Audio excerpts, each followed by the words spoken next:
I'm Marcus, 32, and last Tuesday at 7:23 a.m. changed everything. I was making breakfast when my phone buzzed with a text from Tessa, my fiancée of 8 months, girlfriend of 4 years. Marcus, I need space to think about us. About whether this is really what I want. Give me a month. Don't contact me during this time. I stared at my phone for maybe 30 seconds. 4 years together, living together for 2, wedding planned for next spring, and she needs a month to figure out if we're right for each other. My response was simple. Take all the time you need. Then I made my eggs, went to work, and started planning. Here's the thing. I handle responsibilities quietly. Not for recognition, just because that's how I operate. But when someone asks for space to reconsider everything, the situation changes fundamentally. First call was to my property manager. The apartment? I bought it 3 years ago. Her name isn't on anything. She contributes $400 monthly, which barely covers utilities, but I never pushed for more. If someone's lived here 2 years but isn't on the lease, what's the process? I asked. They're legally a month-to-month tenant. 30 days written notice required. Perfect. She wanted a month anyway. Next was insurance. She'd been on my health plan for a year, since her boutique job doesn't offer benefits. Open enrollment was happening this month, so I called to remove her effective immediately. The car situation was complex. 2 years ago, when her Honda died, I helped her get a Mazda. The loan's in my name because her credit was damaged from past debts. She makes the $300 payment when she remembers. According to my records, 11 out of 24 months. I noted to discuss with an attorney. By lunch, I had my complete list. Apartment, mine. Health insurance through my employer. Car insurance, my policy. Phone, my family plan. Gym, my corporate membership. Streaming services, all mine. Credit card. She's an authorized user on one of mine. I wasn't being vindictive. She wanted space to reconsider everything. But space means we're not functioning as partners, and partners share resources. People reconsidering don't get partnership privileges.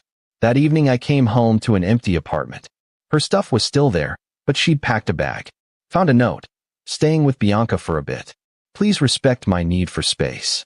I ordered Chinese food, watched the game, and slept like a baby. Wednesday morning at 6:47 a.m., my phone exploded. 17 missed calls. 43 texts. First came confusion. My card got declined at Starbucks. What's happening? Then panic. I can't get gas. Why isn't my card working? Finally, desperation. Please. I need to get to work. Can we talk? I didn't mean it like that. The call started at 7:15. I didn't answer. She wanted space. She got it. At 8:30 a.m., Bianca called. I declined. At 9 a.m., an unknown number. I answered. Is this Marcus? Aggressive male voice. Who's asking? Damon, Tessa's brother. What did you do? She's stranded crying at a gas station. I didn't do anything, Damon. Tessa asked for space to reconsider our relationship. I'm respecting that by removing her as an authorized user from my credit card. That's financial abuse. I actually laughed. Financial abuse. I removed her from my credit card. She wanted to reconsider us. That means we're not together right now. Why would she have access to my credit? She needs that card. How's she supposed to live? With her own money? Like an adult? She has a job. You know she doesn't earn enough to what? Maintain the lifestyle I've been subsidizing? Yeah, I'm aware. He cursed me out. I ended the call. By noon, her entire family was in full attack mode. Her mother Lorraine called my office. My assistant said I was in meetings all day. Here's the reality about Tessa's family.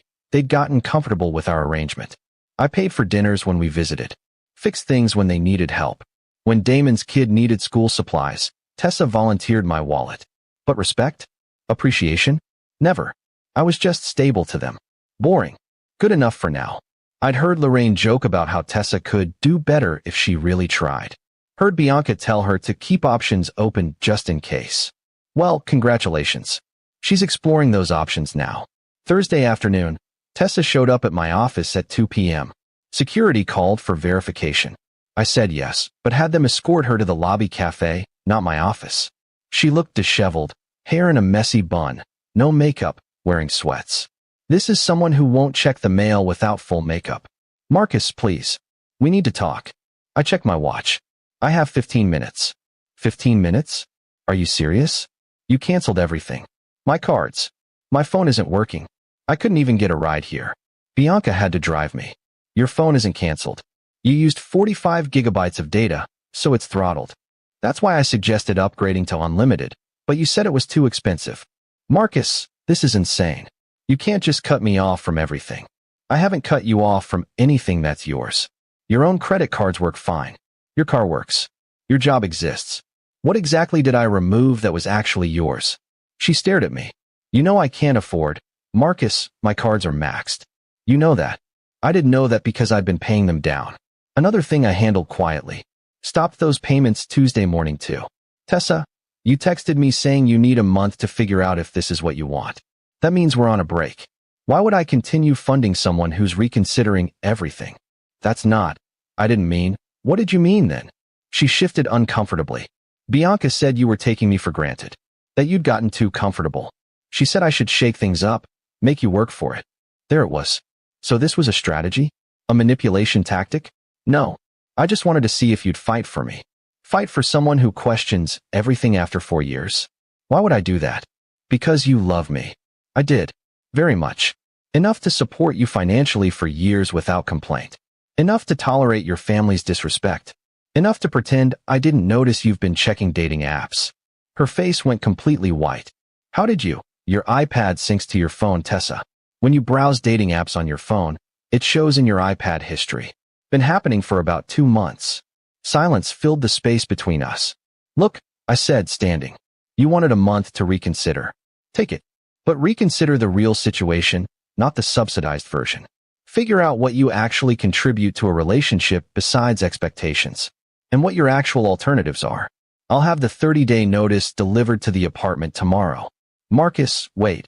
I left her sitting there. That night around 8 p.m., her belongings started disappearing from the apartment. She still had a key for the remaining 30 days, and she was clearly panic moving everything to Bianca's. Then the messages started again, but not from Tessa. From everyone else. Lorraine texted, "You're evicting my daughter? What kind of man are you?" Damon wrote, "Bro, you're really going to make her homeless over a disagreement?"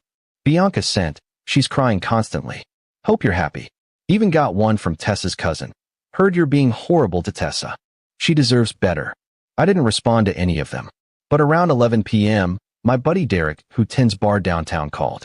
"Yo, isn't Tessa your girl?" "Not anymore." "What? She's here with some guy?" "Been here like 2 hours.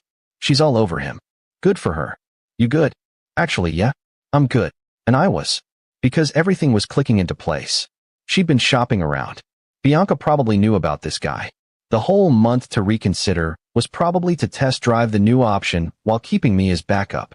Except now there's no backup. Friday morning, I woke up to a text novel starting at 2 a.m. "Are you awake?" It began. "I know you're upset, but can we talk? I made a mistake. Call was a disaster. You wanted to split the bill." "Split the bill, Marcus. You never made me pay. I'm at Bianca's, but she's getting annoyed. Says I can't stay forever." "Marcus, please." At 7 a.m., Lorraine called again. This time I answered. "Marcus, honey, I think there's been a misunderstanding." "No misunderstanding, Lorraine. She's young. She doesn't know what she wants. You know how girls are. She's 29. You're really going to throw away 4 years over one little mistake?" "What mistake?" "Being honest about how she sees me. Or thinking she could find someone better?" "How dare you? Did you know she's been on dating apps for 2 months? While wearing the engagement ring I bought. While living in my apartment. While spending my money." Silence. "This isn't one mistake. It's who she is. And honestly, that's partially on me. I enabled it. But it's mostly on you for raising someone who thinks relationships are about what you can get, not what you can give. She gives plenty. She loves you." "Really? Name one sacrifice she's made for me in 4 years. One time she put my needs first. One bill she's consistently paid. One time she stood up to you or Bianca when they disrespected me." Longer silence. "I thought so. Have a nice day, Lorraine." The real circus started at 9 a.m. I was working from home in a video meeting when I heard commotion outside. I looked out my window and saw a U-Haul blocking the street. Tessa, Bianca, Damon, and 2 guys I didn't recognize were unloading boxes. I muted myself and walked to the door. "Can I help you?" Tessa rushed forward. "I'm moving back in." "I'm sorry. I was stupid." "No." "What do you mean, no? This is my home. This is my apartment. You're a month-to-month tenant, who's been given 30 days notice, which you received yesterday. Damon stepped up. Come on, man. Don't be difficult. Let her move her stuff back. Her stuff never left. She took it to Bianca's last night. Now she's trying to move it back. That's not happening. Bianca chimed in. She has tenant rights. She does, for the next 29 days. But she can't move out and back in while under notice. That's not how it works. One of the unknown guys stepped forward. Hey, bro, maybe just let her. Are you Kyle? The guy she was out with last night. He looked confused. Yeah, and you're here helping her move back in with her ex? The same ex she told you was emotionally abusive and controlling. Kyle looked at Tessa. You said he was abusive? Tessa went red. It's complicated. I actually laughed. Kyle, my man, run. Whatever she told you about me, whatever she promised you, it's not worth it. Trust me. Kyle looked between us, then at his friend, then just walked to his car and left. His friend followed. Damon got in my face. You're ruining her life. No, I'm refusing to fund it anymore. Big difference. The shouting attracted attention. My neighbor came out, phone in hand. Everything okay, Marcus? Should I call the police? Bianca grabbed Tessa. Let's just go? He's being impossible. As they loaded boxes back into the U-Haul, Tessa turned to me one last time. I loved you, you know. No, Tessa. You loved the lifestyle I provided. If you loved me, you wouldn't have needed a month to figure out if this was what you wanted. She started crying. Damon made an obscene gesture. Bianca muttered about karma. They left. 20 minutes later, I got a Venmo request from Tessa for $1,500. The note said, for U-Haul and emotional distress. I declined it. She sent another for $50 with the note, for gas. Tank is empty. Decline that too. Third request for $20. Note reading, for food please. Haven't eaten since yesterday. I almost felt bad. Then I remembered she chose this. She had a comfortable life, a partner who loved her, stability. She threw it away because Bianca convinced her she could do better. Saturday morning, 1 week after this all started, Tessa tried one last approach. She showed up alone, looking like the Tessa I fell for 4 years ago. Hair done, makeup perfect, wearing the sundress I bought her for our second anniversary. Can I please come in? Just to talk. Against my better judgment, I let her in. We sat on opposite sides of the living room. I've been doing a lot of thinking, she started. I realize now how much you did for me. How much I took for granted. I want to fix this. I'll do couples counseling. I'll get a second job. I'll tell my family to back off. Whatever you need. Why? She blinked. Because I love you. No. Why now? What changed between Tuesday when you needed to reconsider everything and today? She looked down. I realized what I lost. Be specific. The apartment. The security. The lifestyle. Keep going. The way you took care of things. Of me. I didn't realize how much you did until it was gone. Her voice got smaller. And I can't afford to live on my own. Bianca wants me out by Monday. My mom can't help. She's on a fixed income. Damon's got his own family. I've been looking at apartments and even studios are. She started crying. There it was. The real reason. Not love. Not regret. Just reality hitting hard. Tessa, I'm going to tell you something. And I need you to really hear it. You didn't lose me this week. You lost me months ago when you started shopping for alternatives. This week, you just lost your funding. That's not the same thing. That's not fair. I made one mistake. No, you revealed who you are.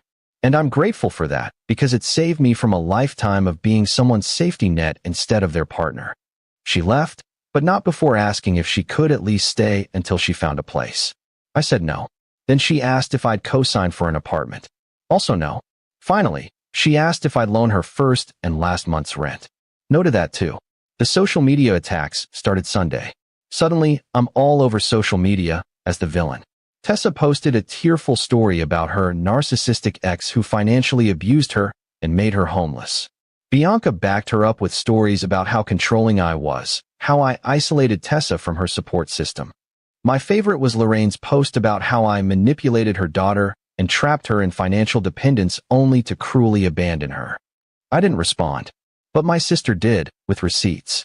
Screenshots of Tessa's dating profiles active while engaged. Bank statements showing my payments for her credit cards. Text messages where Tessa bragged to her cousin about having me wrapped around her finger. She even found an old Facebook post where Tessa called me her walking ATM with laughing emojis. The post came down real quick after that. Last I heard through mutual friends, Tessa's living with her mom in her mom's one-bedroom apartment, picking up extra shifts at the boutique. Kyle ghosted her after the U-Haul incident. Bianca's boyfriend dumped her after finding out she encouraged Tessa to explore other options while engaged. Damon even asked our mutual friend if I'd be willing to hire him for contracting work. I'm not. As for me, I'm good. Better than good, actually. Went on a date Wednesday with someone from my gym. She insisted on splitting the check. When I offered to pay anyway, she said, "I appreciate that, but I've got it. I like to contribute." Nearly fell off my chair. We're going out again tomorrow. Tessa has 22 days left on her notice. She hasn't been back for her stuff. If it's still here when time's up, it's going to charity. I learned some important lessons through all this. When someone shows you who they are, believe them. Love isn't enough without respect. You can't build a partnership with someone who sees you as a resource. And the right person won't need a month to figure out if you're what they want. They'll know, and they'll show you every single day.